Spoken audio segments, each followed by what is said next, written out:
Ang mabuting balita ng Panginoon ayon kay San Mateo.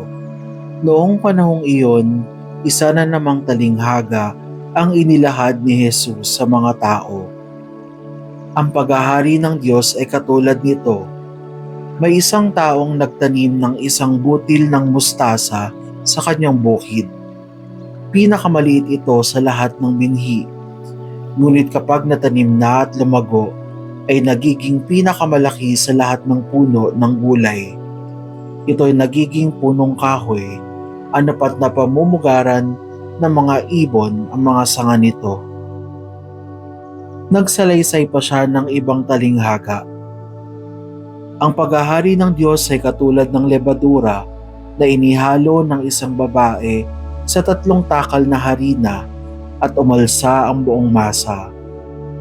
Sinabi ni Jesus sa mga tao ang lahat ng ito sa pamamagitan ng mga talinghaga at wala siyang sinabi sa kanila nang hindi gumagamit ng talinghaga. Ginawa niya ito upang matupad ang sinabi ng propeta. Magsasalita ako sa kanila sa pamamagitan ng mga talinghaga. Iahayag ko sa kanila ang mga bagay na nalilihim mula ng likhain ang sanlibutan. Ang mabuting balita ng Panginoon. Pinupuri ka namin, Panginoong Hesukristo. Ang paghahari ng Diyos ay katulad nito. May isang taong nagtanim ng isang butil ng mustasa sa kanyang bukid.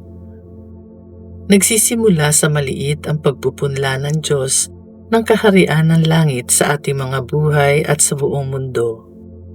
Katulad din ng sinasabi niya sa Ebanghelyo na parang isang buto ng mustasa.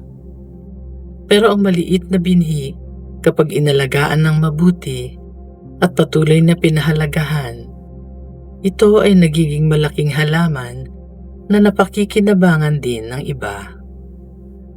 Ganoon din sa ating buhay. Kapag ang kaharian ng langit na itinanim sa atin, simula pa noong tayo ay binyagan, ay inalagaan nating mabuti sa tulong ng biyaya ng Espiritu Santo, lalago ito, mamumunga ng sagana, at magbimistula nga tayong mayayabong ng mga puno kung saan ang ating kapwa ay nakakatagpo ng pahinga, ginhawa at pag-asa. Sikaping gumawa ng kahit isang mabuting bagay sa kapwa sa bawat araw.